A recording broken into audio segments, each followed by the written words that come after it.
ખેડા જિલ્લાને વીર ક્ષત્રિય ભાથીજી મહારાજના ફાગવેલને તાલુકાનો દરજ્જો આપવામાં આવ્યો છે।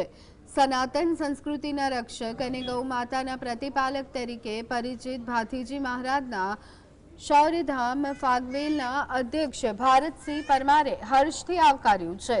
જોકે તેમણે પ્રથમ પ્રતિક્રિયા તરીકે ફાગવેલ તાલુકાનું મુખ્ય મથક કાપડીવાવ બનાવવાની જાહેરાતને સ્વીકારતા પણ મુખ્ય મથક ફાગવેલને જ રાખવાની માંગ કરી છે।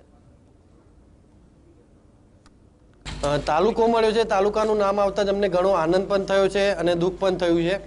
તો એમાં દુઃખની વાત એ છે કે ફાગવેલને તાલુકો જાહેર કરવામાં તો આવ્યો, પણ વડુ મથક જે તે સ્થળ તરીકે ચીખલોલ રાખવામાં આવ્યું છે, જે અમને મંજૂર નથી ગ્રામજનોને। તો એના માટે અમે ઉજવણી પણ નથી કરી અને જે આનંદ હતો એ અમારો શોકમાં ફેરવાઈ ગયો છે।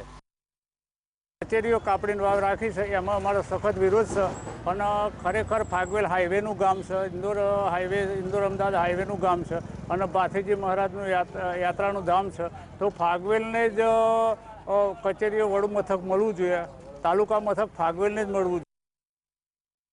કાપડીવાય તો હવે ફાગવેલ નામ જાહેર કરે, કાપડીવાયને કઈનો દરજ્જો હાલે એ સરકાર આપણે એમાં શું કહીએ? આપણે ભાઈ ફાગવેલના દરજ્જો હાલે તો બહુ કહેવાય, સારું કહેવાય। શું આપ વિરોધ કરશો એ બાબતે? હા, વિરોધ બોલીએ એટલે વિરોધ જ છે ને।